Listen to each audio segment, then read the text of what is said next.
Hello, last लेक्चरला आपण simple बार diagram पाहिलं होतं. सिंपल बार डायग्रामच्या नंतर आता नेक्स्ट टॉपिक आहे आपला, तो म्हणजे मल्टिपल बार डायग्राम. सिंपल बार डायग्रामला जस्ट एक जो फॉर्मॅट होता तुमचा, आपण सेपरेट केलं होतं. मी तुम्हाला आता युनिट टेस्टला सुद्धा सिंपल बार डायग्राम टाकलं होतं. तो सिंपल बार डायग्राम जो होता तो तुमचा अशा टाईपचा होता. त्याच्यामध्ये आपण प्रत्येक युनिट जो होता तो आपण सेपरेटली दाखवत होतो. त्याच्यामध्ये आता जसं की तुम्हाला आता मी मार्जिन टाकलं होतं. सो इयर वाईज मार्जिन टाकलं होतं. सो 2001 चं मार्जिन इथे, 2002 चं इथे, 2003 चं इथे. सो असं आपण ते सेपरेट बघत होतो सिंपल बार डायग्रामला. मग मल्टिपल बार डायग्रामला एक्झॅक्ट आपल्याला काय पाहायचंय ते बघूयात. मग ह्याच्यात सिंपल बार डायग्राम मध्ये आणि या मल्टिपल बार डायग्राम मध्ये काय डिफरन्स आहे. सो मल्टिपल बार डायग्राम पाहण्याआधी आपण एक एक्झाम्पल घेऊयात आणि त्या एक्झाम्पल वरून आपण काय करूयात की मल्टिपल बार डायग्राम जो आहे तो ड्रॉ करून घेऊयात.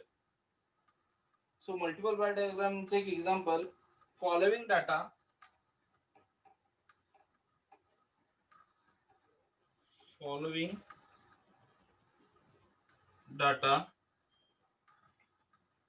gives import and export.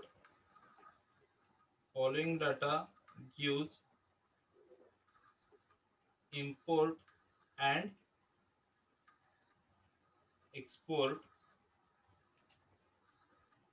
of India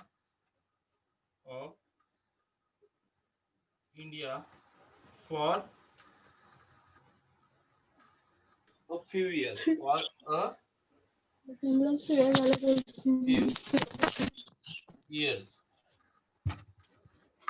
For a few years. Then construct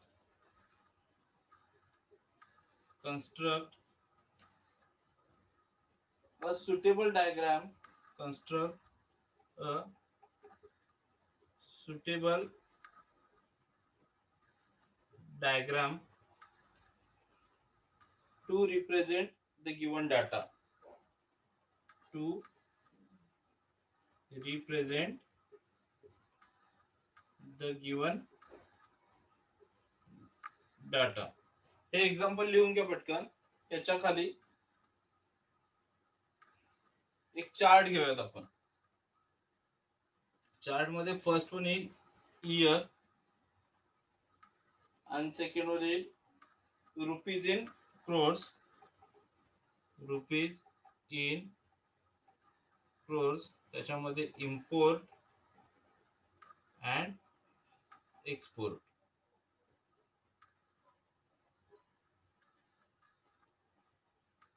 years, rupees in crores, import and export.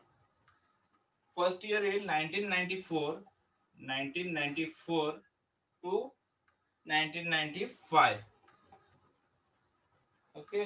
आणि याच्यामध्ये 17,170 import and 11,850 export.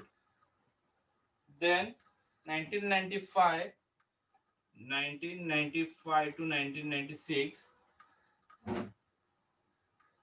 Export import किती आहे 19,760 आणि एक्सपोर्ट आहे 11,010. Then 1996 to 97. 1996 to 1997 त्याचं इम्पोर्ट आहे 20,080 and एक्सपोर्ट आहे 12,550. Export आहे 12,550. ओके. सो हा एक तुम्ही आपण काय घेतला, या पद्धतीने आपण डाटा आपला जो आहे तो इम्पोर्ट करून घेतला. इथे काय आहे सिंपल बार डायग्रामला काय होतं की तुम्हाला एकच मार्जिन दिलेलं होतं आणि एकच इयर दिलेलं होतं. सो तुम्हाला सिंगल व्हॅल्यूज होत्या. सिंगल व्हॅल्यूज तुम्हाला ग्राफ मध्ये आपण पुट करताना कसं होतं आपल्याला इझी पडत होत्या. इथे काय झालंय, इयर तुम्हाला सिंगल आहे, बट म्हणजे काय की एक्स ऍक्सेस आणि वाय ऍक्सेस दोन्हीकडे. आता इथे जर इयर आणि मार्जिन होतं, तर इयर सपोज एक्स ऍक्सेस वरती तुम्ही लिहिलं तर मार्जिन तुमचं वाय ऍक्सेसला जायचं. म्हणजे सिंगल सिंगल डाटा होता जो तुम्हाला तो रिप्रेझेंट करता येत होता. इथे आता आपल्या टोटल व्हॅल्यूज आहेत किती, 3 आहेत. एक आहे इयर, नंतर आहे इम्पोर्ट आणि नंतर आहे एक्सपोर्ट. सो 3 असल्याच्या नंतर मग आता जर तुमचा हा एक्स आणि वाय ऍक्सेस आहे, तर याच्यावरती एक्झॅक्ट मग इयर कुठे पुट करायचा, देन इम्पोर्ट कुठे पुट करायचं. आणि जर इथं सपोज आता ह्या एक्स ऍक्सेसला आपण इयर पुट केलं, सॉरी वाय ऍक्सेसला, तर एक्स ऍक्सेसला काय करणार, तर इथे तुम्ही suppose export put import put केलं, तर एक्सपोर्ट कुठे लिहिणार. सो ज्या वेळेला एकापेक्षा जास्त एंट्रीज येतात, ज्या वेळेला ह्या व्हॅल्यू एकपेक्षा जास्त असतात, त्यावेळेस काय होतं की आपल्याला मल्टिपल बार डायग्राम बनवायची वेळ येते. मग हा मल्टिपल बार डायग्राम कसा बनवला जातो, तर इकडे बघा. आता एक्झाम्पल झाले लिहून तुमचं सगळ्यांचं.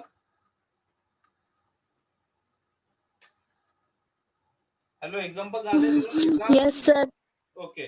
सो मग मी आता इथं रफ करतो, आपण याचं सोल्युशन बघूया. ओके.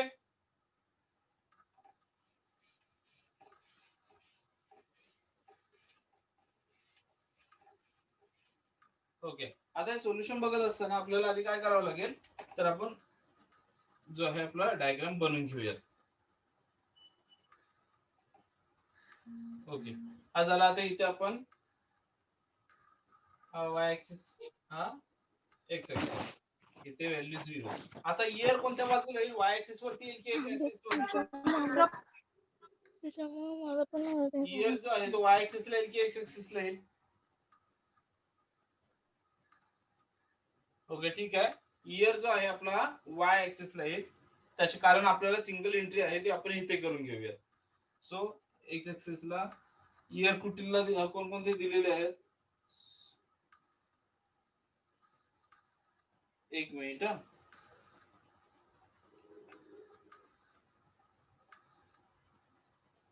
आधी सपोज आपण इथे एक्स ऍक्सिस वरती इयर घेऊयात आणि वाय ऍक्सिस ला आपलं इम्पोर्ट आणि एक्सपोर्ट घेऊयात. सो फर्स्ट इयर होतं आपलं 1995 टू 94 टू 95. देन येतं होतं 1995 टू 96. आणि थर्ड होतं 1996 टू 97. ओके. आता इथे आपल्याकडे इम्पोर्ट आणि एक्सपोर्ट ह्या 2 एंट्रीज आहेत. ओके, पण दोन्ही मिळून आपण काय करूयात, इथे ज्या वेळेला वाय ऍक्सिस ला व्हॅल्यू घेऊयात ना, ते एकदाच घ्यायच्यात. आता याच्यातली मिनिमम व्हॅल्यू किती आहे बघा, याच्यामध्ये दोन्ही कॉलम मिळून आहे, इम्पोर्ट आणि एक्सपोर्ट. मिनिमम व्हॅल्यू आहे काहीतरी 11,010. ओके, मग आपण जे इथून स्टार्ट करू ते आपण काय करूयात, 5,000 पासून स्टार्ट करूयात. म्हणून इथे आपण फर्स्ट घेतलं 0, then 5,000, then 10,000, then 15,000, then 20,000. Highest value किती आहे याच्यातली, 22 आहे. So then 25,000. ओके, हे झालं तर व्हॅल्यू घेतली. आता आपण काय करायचं, तर मल्टिपल डायग्रामला तुम्हाला इम्पोर्ट आणि एक्सपोर्ट ऍट अ टाइम दाखवायचं आहे. मग पहिला आपण काय करू, ह्याच्यामधला जो पहिला बार बनवू ना, तो बनवायचा कसला, तर इम्पोर्टचा बनवूया. आणि सेकंड दाखवतो तुम्हाला. तर इम्पोर्टचा बार बनवत असताना 1994 टू 95 ला इम्पोर्ट किती होता, 17,170. 17,000 इथे येईल तो 17,170. ओके, आणि त्याच वेळेस एक्सपोर्ट किती होता 1994-95 ला, तर 11,850. मग 11,000 तुमचं इथे येईल. सो 11,850. म्हणजे इथे आता हा जो आहे हा आपला आहे इम्पोर्ट, हा एक्सपोर्ट आहे. मग आता हा इम्पोर्ट आणि हा एक्सपोर्ट आहे कशावरून ओळखायचं, तर त्यासाठी आपल्याला काहीतरी याला एक वेगळी खून द्यावी लागेल. सो आपण अशा पद्धतीने याला डेकोरेट करूयात. आणि ज्या वेळेला तुमचा हा डायग्राम कम्प्लीट होईल किंवा डायग्राम बनवत असताना इथे तुम्हाला ती मेन्शन करावं लागतं. आता ओके, ही तुमची कसली कोण आहे, तर इथे याला म्हणूयात आपण इम्पोर्ट, आणि जो ब्लँक आहे तो आहे एक्सपोर्ट. ओके, हा आहे तुमचा इम्पोर्ट आणि ब्लँक आहे तो एक्सपोर्ट. आता नेक्स्ट इयर 1995 टू, एकच मिनिट हा.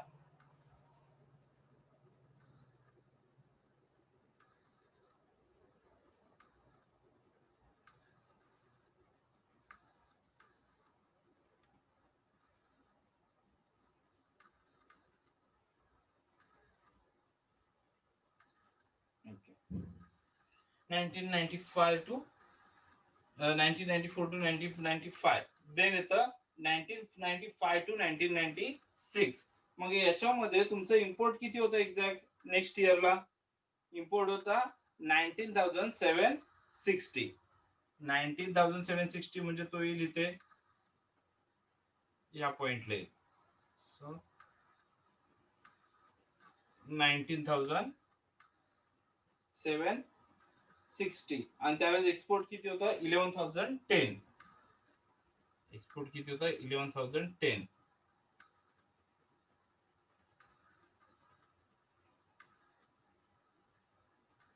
ओके, त्याच्यानंतर थर्ड लास्ट इयर होतं 1996 टू 1997.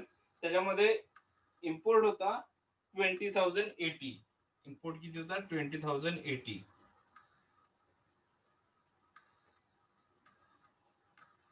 20,080, आणि एक्सपोर्ट किती होता त्याच वेळेस? 12,550. 12,550.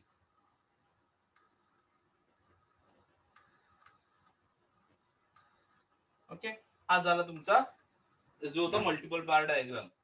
सो याच्यामध्ये लक्षात आलं तुमच्या, ज्या वेळेला एकापेक्षा जास्त व्हॅल्यू दिल्या जातात, आता इथे इम्पोर्ट आणि एक्सपोर्ट या दोन व्हॅल्यू दिल्या होत्या, त्यावेळेस मी काय केलं, सो अशा पद्धतीने मी त्याला अरेंज केलं.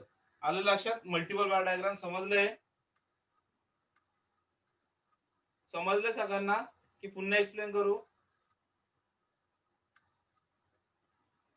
श्रद्धा, दीक्षा, हॅलो, आवाज येतोय माझा? Yes sir. Yes sir. समजलं आहे की पुन्हा एक्सप्लेन करू? नाही समजलं. ओके, सो मग त्याच्यानंतर आपण पुढचा जो फॉर्मॅट आहे याच्यातला एक आपण पहिला काय म्हटला तुम्हाला, सिंपल बार डायग्राम.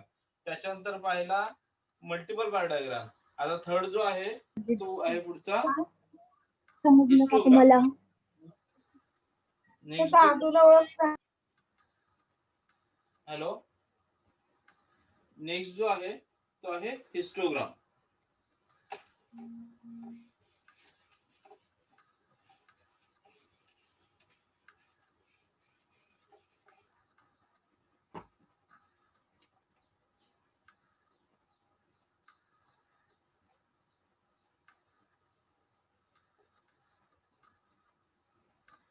नेक्स्ट पॉइंट आहे तो आहे हिस्टोग्राम. हिस्टोग्राम बघत असताना हिस्टोग्राम मध्ये आणि मल्टिपल बार डायग्राम मध्ये तसा फारसा फरक नाहीये. सिंपल बार डायग्राम आणि मल्टिपल बार डायग्राम ह्या दोन्हीचं कॉम्बिनेशन म्हणजेच होतो हिस्टोग्राम. मग तो कसा बनवला जातो, तर त्याचे एक्झाम्पल आधी घेऊयात आपण. सो हिस्टोग्रामचं एक्झाम्पल आहे, represent the following data by a histogram. Represent the, example घ्या, represent the following data by a histogram. Represent the following data by a histogram. आता याच्यामध्ये त्यांनी टेबल दिलेला आहे, तो टेबल आपण राईट डाऊन करून घेऊयात. फर्स्ट कॉलम आहे मार्क्स, देन आहे number of students. First column marks, then number of student. त्याच्यानंतर आहे पुन्हा marks, then once again marks, and then once again number of student.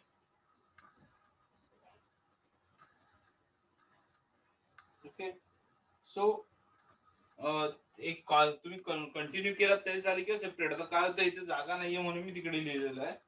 So first त्यांनी जो दिलेला आहे मार्क्स 0 to 10, मार्क्स किती दिलेले 0 to 10, then 10 to 20, then 20 to 30, then 30 to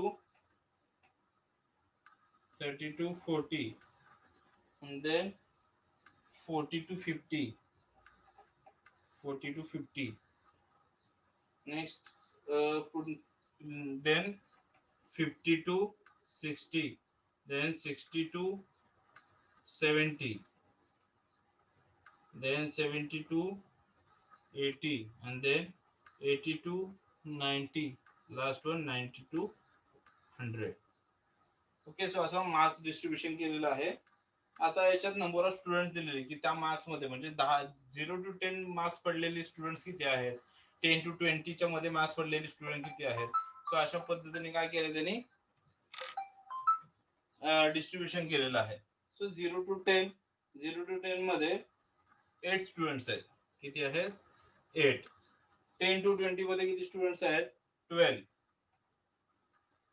then 20 to 30, 22 students.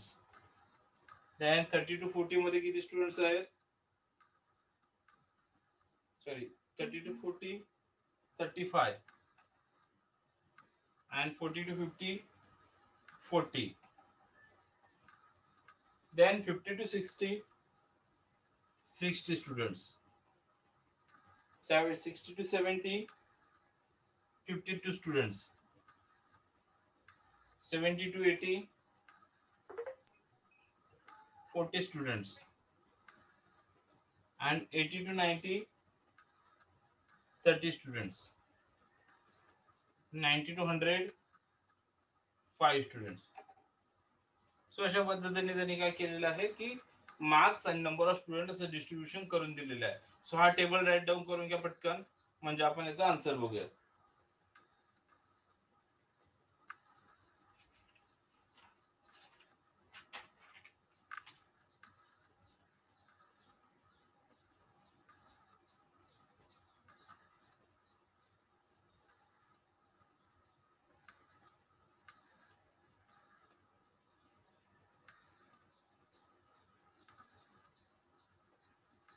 झालं का हे क्वेश्चन लिहून झालाय सगळ्यांचा?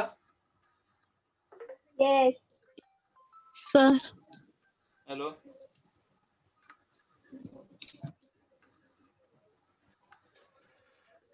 झालं लिहून सगळ्यांचा?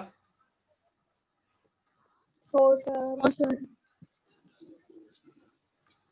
लिहून घ्या 2 मिनिटात. हा,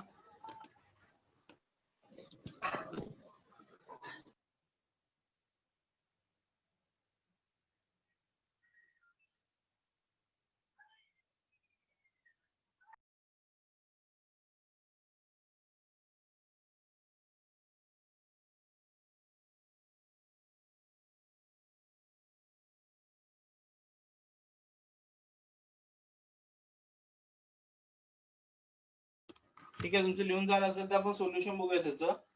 सो मी हा काय करतो, रब करतो हा क्वेश्चन. आता याच्यामध्ये सुद्धा आपल्याला काय करायचं आहे, सेम एक्स ऍक्सिस आणि वाय ऍक्सिस. आता इथे एक्स ऍक्सिसला आपण घेणार आहोत मार्क्स आणि वाय ऍक्सिसला घेणार आहोत नंबर ऑफ स्टुडंट्स. हा दिसत नाहीये, थोडा वरती घेऊयात.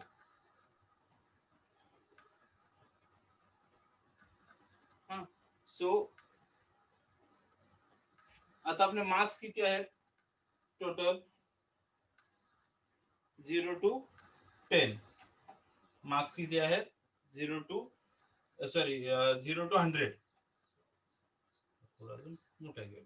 सो पहिला आपण इथे आला 0, इथे घेऊया 10, 20, 30, 40, 50, 60, 70, 80, 90 and then 100. इथे मार्क्स जे आहेत, मिनिमम मार्क्स किती आहेत आपल्या याच्यात? सॉरी, मार्क्स नाही तर मिनिमम स्टुडंट्स किती आहेत? मिनिमम 5 आहेत आणि मॅक्झिमम आहेत 60. सो आपण 5 चे डिफरन्स ने घेऊयात. 5, 10, 15, 20, 25, 30, 35, 40, 45, 50, 55 and then 60. ओके. सो अशा पद्धतीने आपण काय केलं, हा हिस्टोग्राम बनवून घेतला. आता आपण काय करायचंय, सो आपल्याला काय करायचं आता, हा ड्रॉ करायचा आहे. आता 0 to 10 म्हटलेलं आहे. 0 to 10, 0 to 10 मध्ये किती स्टुडंट्स आहेत टोटल?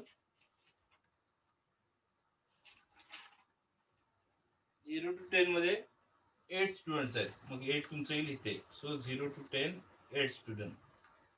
ओके. देन येतं 10 to 20 मध्ये किती स्टुडंट्स आहेत? 12. 12 कुठे येते? मग 10 to 20, 12. Okay. Then 20 to 30, 20 to 30 मध्ये टोटल स्टुडंट्स येतात 22. So 22. 20 to 30 मध्ये आले किती?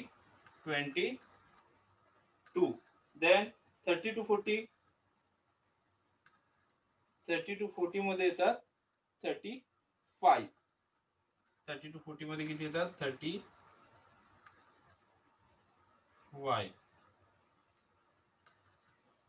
देन 40 to 50 मध्ये किती स्टुडंट्स आहेत? 40 to 50 मध्ये 40.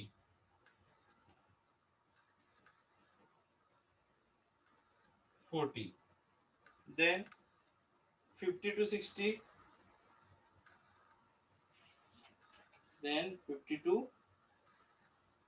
60 मध्ये 60. 60 मध्ये स्टुडंट्स किती आहेत? 60.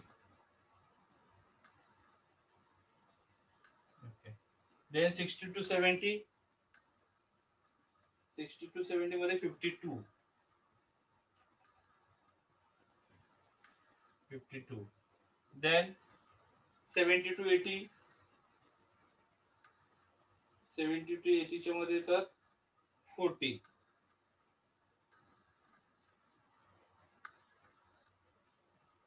40. Then 80 to 90, 30. 80 to 90 च्या मध्ये किती येतात? 30. 30. आणि 90 to 100, 5. ओके. सो अशा पद्धतीने जे काय आहे, हा आपण हिस्टोग्राम जो आहे तो ड्रॉ करतो. आलं लक्षात? हिस्टोग्राम समजला सगळ्यांना? हिस्टोग्राम समजला तुम्हाला? हा एकमेकांना कनेक्टेड असतो हिस्टोग्राम मध्ये. आणि आता ज्या पद्धतीने आपण सिंपल बार डायग्राम काढायचो, सिंपल बार डायग्राम आपण काय करतो की प्रत्येकाला सेपरेट करत होतो, बरोबर आहे. देन आपण मल्टिपल बार डायग्रामला काय करतो की अशा पद्धतीने जॉईन करून घेत होतो.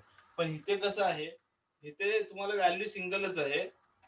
मल्टिपल बार डायग्राम सारखी मल्टिपल व्हॅल्यू नाहीये, सिंगल व्हॅल्यू आहे. पण हा तुम्हाला ड्रॉ करताना मल्टिपल बार डायग्राम सारखा ड्रॉ करायचा आहे की त्याला एकमेकाला कनेक्ट करून घ्यायचं आहे, सेपरेट दाखवायचं नाहीये. आलं लक्षात? हिस्टोग्राम समजतो? हिस्टोग्राम सगळ्यांना? Hello. Yes, sir. Okay. So त्याच्यानंतर हिस्टोग्राम झाल्याच्या नंतर पुढचा जो आहे आपला पार्ट तो आहे पाय चार्ट.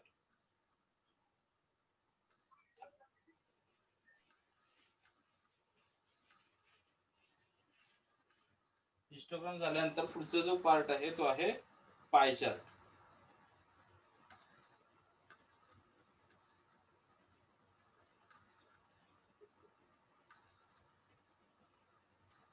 पाय चार्ट एक एक्झाम्पल घेऊया. ती मग तुम्हाला मी समजावतो. Draw a pie diagram. Example,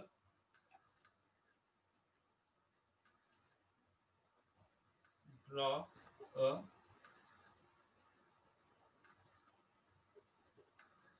pie diagram. Draw a pie diagram for the following data. For the following data. For the following data of sixth 5-year plan. Data of sixth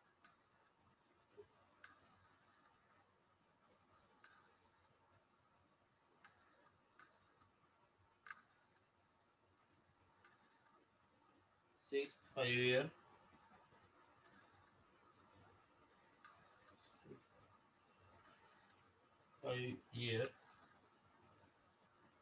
for the following data of sixth 5-year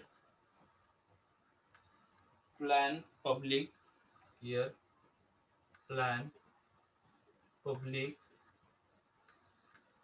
plan public plan plan public sector outlets. Public sector outlets.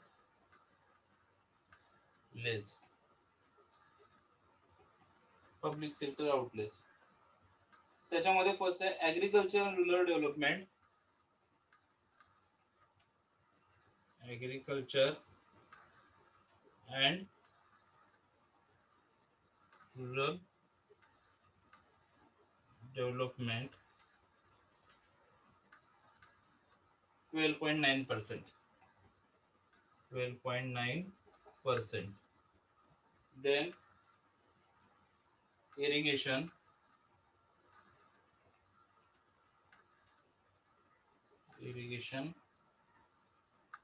12.5%. 12.5%. Then energy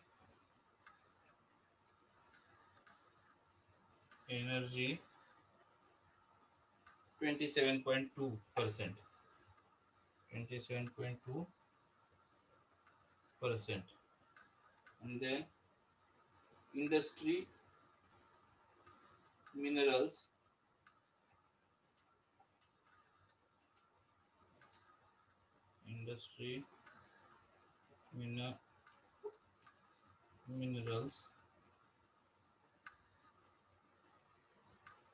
15.4%.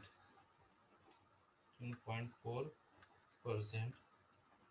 Then transport communication etc. Transport communication etc 15.9%. 15.9%. And then 15.9%. Then social services and others.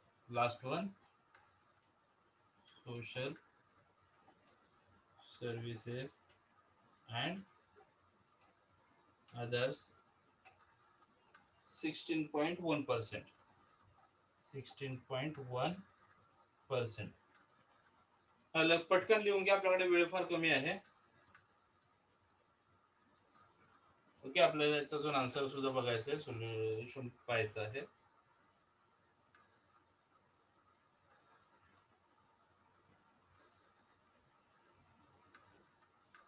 झालं लिहून सगळ्यांचं?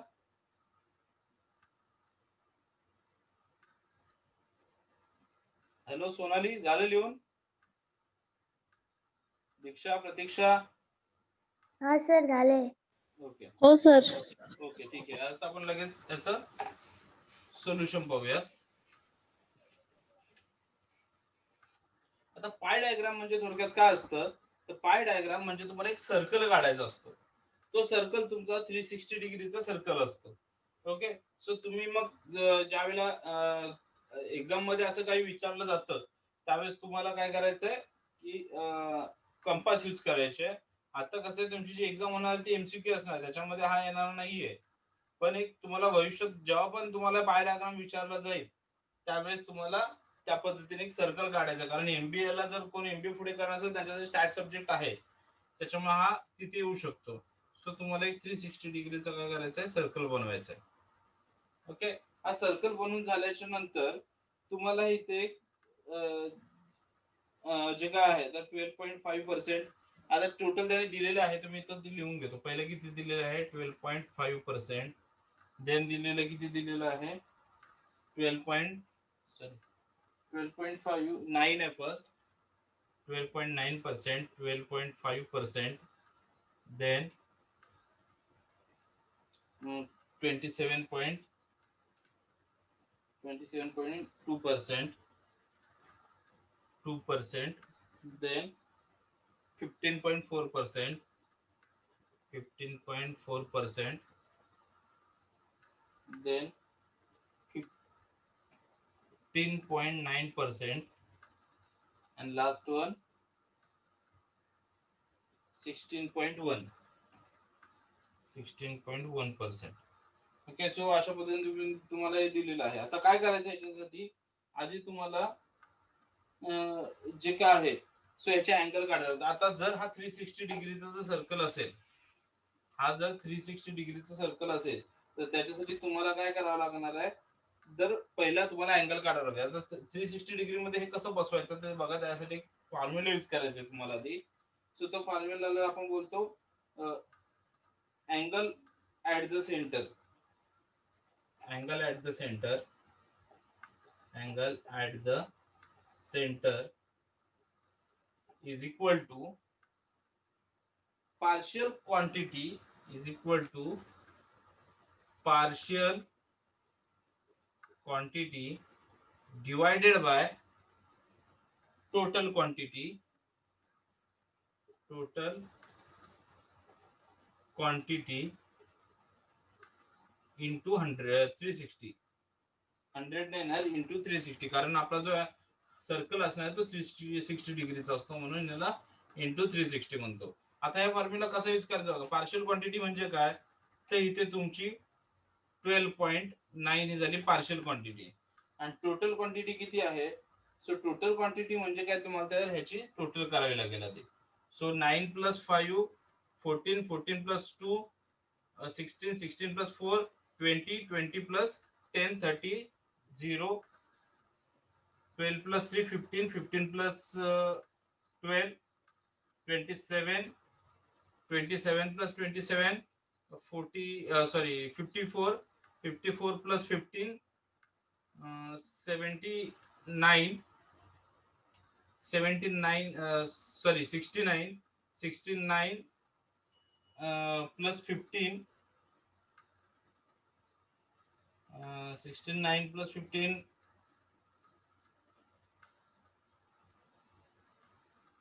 84, 84 + 16 100. Okay. So तुमचं हे जे आहे याची total होती तुमची 100 म्हणजे काय तर टोटल क्वांटिटी किती आली 100. फॉर्म्युला कसा यूज करायचा बघा. पार्शियल क्वांटिटी म्हणजे जी तुमची दिलेली आहे plus total divided by total quantity. Total म्हणजे ह्या सगळ्या ह्याची तुम्ही आपण काय केलं टोटल केलं आणि ती टोटल क्वांटिटी घेतली इंटू 360. सो हे केल्याच्या नंतर तुमचा आन्सर किती मिळेल फर्स्ट 46 डिग्री.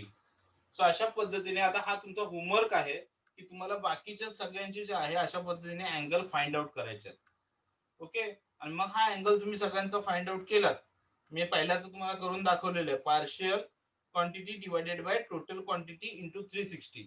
सो अशा पद्धतीने इज इक्वल टू 46 डिग्री.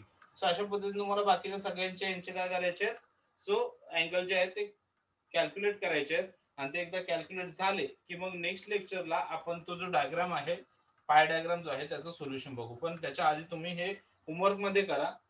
हा फॉर्म्युला यूज करून ज्या पद्धतीने पहिल्याच तुम्हाला काढून दाखवलेले पार्शियल क्वांटिटी सो अशा पद्धतीने या सगळ्याचे तुम्ही जे काय आहे अँगल सेंटर अँगल जे आहेत ते काढून ठेवा. आलं लक्षात. कोणाला काही डाऊट आहे याच्याविषयी? No sir.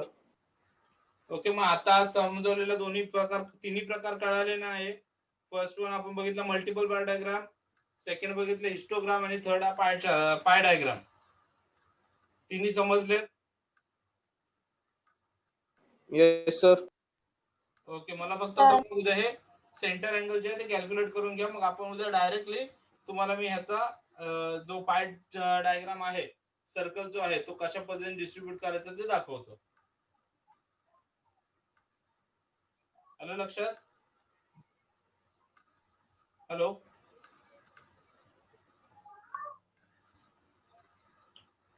थांबूयात मग आता.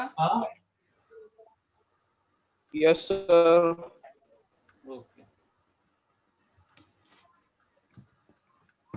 मॅडम, स्टॉप करू? Hello ma'am.